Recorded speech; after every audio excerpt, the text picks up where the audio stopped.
Dust allergy, sinus, asthma, psoriasis 100% treatment శాస్త్ర పరిష్కారం కొరకు Neocare homeopathy MD doctor Bellamkonda Nageswararao గారిని సంప్రదించండి. నమస్తే, వెల్కమ్ టు సుమన్ టీవీ. నేను మీ సాయి. ఆంధ్రప్రదేశ్లో అసెంబ్లీ సమావేశాలు ప్రారంభమయ్యాయి. గవర్నర్ ప్రసంగం అయిపోయింది. ఇక దీనికి సంబంధించి బయట వైసీపీ నేతలు కూడా ఆందోళన కార్యక్రమం చేశారు. దీనికి సంబంధించినటువంటి పూర్తి వివరాలు తెలుసుకునేటువంటి ప్రయత్నం చేద్దాం. మనతో పాటు Suman TV news chief editor Keshav గారు. సార్ నమస్తే. సో మొదటి రోజు అసెంబ్లీ సమావేశాలలో భాగంగా కొన్ని కీలక ఘట్టాలు కనిపించాయి. ఒకటి గవర్నర్ ప్రసంగం, ఇంకొకటి వైసీపీ నేతల నిరసన. ఎలా చూడటం సార్ ఈ యొక్క అసెంబ్లీ సమావేశం? ఎవరి పాత్ర వాళ్ళు పోషిస్తున్నారు. ఎందుకంటే ఇప్పుడు విపక్షంలో ఉండి సరైనటువంటి అసెంబ్లీలో బలం లేకపోయినా కానీ ఈరోజు ఉమ్మడి సమావేశం ఉంటుంది అసెంబ్లీ, అలానే శాసన మండలి, అటు ఇటు సభ్యులందరూ కూడా ఒకటే ఉమ్మడి సమావేశంలో గవర్నర్ ప్రసంగం ఉంటుంది. సో గవర్నర్ ప్రసంగం ఆబ్వియస్లీ గవర్నమెంట్ ప్రసంగం ఉంటుంది. ఈ సందర్భంలో గవర్నర్ సొంత నిర్ణయాలు చెప్పేది ఏముండదు. ఇందులో బడ్జెట్ సెషన్ లాంటిది కాబట్టి ఇది కూడా, ఎందుకంటే ఓట్ ఆన్ అకౌంటే పెడతారంటున్నారు. సో ఓట్ ఆన్ అకౌంట్ అయినా ఏదైనా బడ్జెట్ సెషన్ కాబట్టి ప్రభుత్వ అభిప్రాయాలకు తగ్గట్టుగా ప్రభుత్వం ఇచ్చినటువంటి ప్రసంగాన్ని గవర్నర్ చదివేటువంటి ఆనవాయితీ ఉంటుంది. సో అదే క్రమంలో ఈరోజు గవర్నర్ అబ్దుల్ నజీర్ ప్రసంగాన్ని చేశారు. కానీ ఆయన ప్రసంగంలో డిప్యూటీ సీఎం కూడా పేరు ప్రస్తావన తీసుకురావడం అందరికీ కొంత ఆశ్చర్యంగా, కొత్తగా అనిపించింది. అంటే ప్రసంగం స్ట్రక్చర్ చేసినటువంటి విధానమే చాలా క్లియర్గా ఫ్యూచర్ యాక్టివిటీ ఏ విధంగా ఉండబోతుంది, గత 5 ఏళ్లలో ఏం జరిగింది, ప్రస్తుత పరిస్థితి ఏంటి, రాబోయేటువంటి రోజుల్లో ఆంధ్రప్రదేశ్ భవిష్యత్తు ఏంటి, ఈ అంశాలను ఫోకస్ చేసి గవర్నర్ ప్రసంగం మొత్తం సాగింది.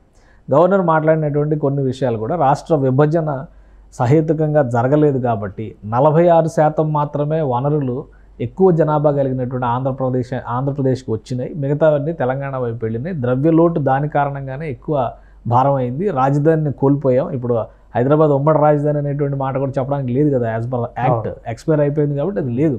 సో ఇవన్నీ ఆయన మెన్షన్ చేస్తూ 2014-19 కాలంలో రాజధాని నిర్మాణం కోసం కానీ రాష్ట్ర పునర్నిర్మాణం కోసం కానీ ప్రభుత్వం చాలా తపన పడింది. దానికి తగ్గట్టుగా నిధులు కూడా వచ్చినాయి. కానీ 2019 నుంచి 24 వరకు ఉన్నటువంటి ప్రభుత్వం తన ప్రాధాన్యాలను మార్చుకోవడం అనేది ఆంధ్రప్రదేశ్కి ఒక అసనిపాతంగా మారింది. ఇది ప్రధానమైనటువంటి అంశం ఆయన చెప్పింది. గతంలో తీసుకున్నటువంటి నిర్ణయాలన్నింటినీ కూడా తప్పుపడుతూ మాట్లాడారు. నెగిటివ్ గ్రోత్, నెగిటివ్ డెవలప్మెంట్ విషయంలో negative points, negative side develop అయినటువంటి పరిస్థితి ఉంది కాబట్టి ఇప్పుడు దాన్ని పునరుత్తేజింప చేయాలంటే ఒక సమగ్రమైనటువంటి తీర్పు ప్రజలు ఇచ్చారు. అఖండమైనటువంటి తీర్పు అది 3 పార్టీలకు సంబంధించి ఇంతవరకు ఎక్కడా కూడా చరిత్రలో రానటువంటి తీర్పు వచ్చింది. సో అంత నమ్మకం పెట్టుకున్నటువంటి ప్రజలని ఖచ్చితంగా వాళ్ళ నమ్మకానికి తగ్గట్టుగా మేము పనిచేయబోతున్నాము. Honourable chief minister, honourable deputy chief minister, ప్రధానమంత్రి నరేంద్ర మోడీ గారు సపోర్టుతో చేయబోతున్నారు అనేది ఆయన ప్రసంగంలో ఇచ్చినటువంటి కన్క్లూజన్. సో ఒక సమిష్టి బాధ్యతని ఈ ప్రసంగంలో గవర్నర్ ఇచ్చారు. గతంలో జరిగినటువంటి తప్పిదాలను సవరించడం ద్వారా ఆంధ్రప్రదేశ్కి భావి నిర్దేశం చేయబోతున్నాం అనేటువంటి సంకేతాన్ని ఇచ్చారు. ఇక విపక్ష పాత్రను కనుక మనం చూస్తే అసెంబ్లీ బయట సాధారణంగానే డిసెంట్ చెప్పేటువంటి అవకాశం ఉంటుంది. ఇప్పుడు కొంచెం అడ్వాంటేజ్ తీసుకునేటువంటి ప్రయత్నం జగన్మోహన్ రెడ్డి చేస్తున్నారు. ఇప్పుడు ఆయన స్థాయి కేవలం ఒక ఎమ్మెల్యే స్థాయి. వాళ్ళ పక్షానికి సంబంధించి అసెంబ్లీలో మాత్రం నేతగా వ్యవహరించేటువంటి అవకాశం ఉంది. అయితే రాజకీయ హత్యలు అనేటువంటి అంశం పైన గత వారం రోజులుగా ఆంధ్రప్రదేశ్లో జరుగుతున్నటువంటి హడావుడి ఇదంతా కూడా ఢిల్లీ స్థాయిలో వినిపించేటువంటి ప్రయత్నం చేస్తున్నారు కాబట్టి దానికి ఒక ట్రయల్ వర్షన్ ఇక్కడ వేశారు.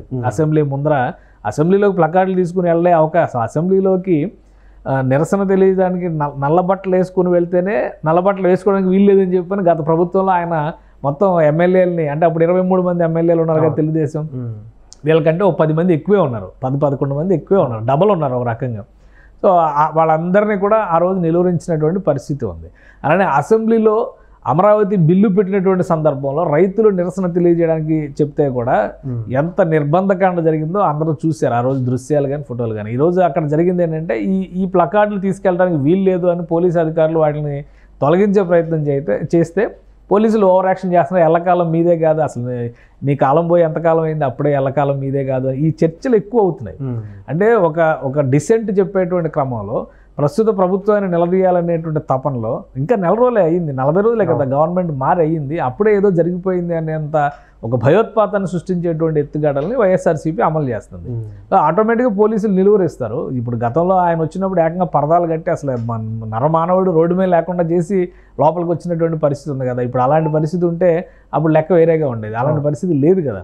సో ఇదేంటంటే ఎల్లుండి ఢిల్లీలో చేయబోయేటువంటి ధర్నాలకి, ఎల్లుండి ఢిల్లీలో చేయబోయేటువంటి ఆందోళన కార్యక్రమాలకి ఒక ట్రయల్ వర్షన్గా మొత్తం దేశాన్ని రాష్ట్రాన్ని అటెన్షన్లోకి తీసుకునేటువంటి ప్రయత్నంగా చూడాలి తప్పితే ఇందులో ఇదేదో నిజంగానే ఒక పెద్ద నిరసన కాండ జరుపుతున్నంత పరిస్థితి అయితే లేదు. అంటే ముఖ్యంగా వైసీపీ అసలు అసెంబ్లీలో కంప్లీట్గా పూర్తిగా కొనసాగుతుందా ఈ సెషన్ మొత్తం, లేదంటే మొదటి 1 డే 2 డేకే బయటకు వచ్చేటువంటి ప్రయత్నం? ఇవాళ గవర్నర్ ప్రసంగం సందర్భంలో అయితే వైసీపీ ఎమ్మెల్యేలు ఎమ్మెల్సీలు అందరూ కూడా ఉన్నారు, నిరసనలు తెలియజేస్తున్నారు. అంటే విజువల్ పరంగా అది బయటికి రాకపోయినా నేను డైరెక్ట్ గవర్నర్ పైనే ఫోకస్ ఉంది కాబట్టి వాళ్ళు నిరసన తెలియజేయడం, ఆ నిరసన నినాదాలు ఇవ్వడం ఇవన్నీ వినిపిస్తున్నాయని వాటిని పట్టించుకోకుండా గవర్నర్ తన ప్రసంగాన్ని కొనసాగించారు.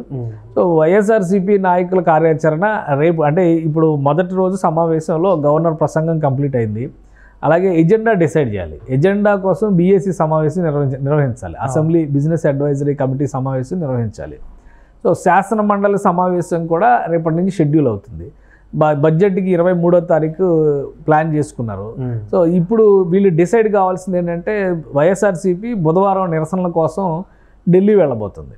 ఢిల్లీ వెళ్ళేటువంటి క్రమంలో వీళ్ళందరూ వెళ్తారా లేదా కేవలం అక్కడ పార్లమెంట్ సభ్యులు మాత్రమే నిరసన తెలియజేస్తారా, దాని మీద ఇంకా కొంచెం క్లారిటీ రావాల్సినటువంటి పరిస్థితి ఉంది.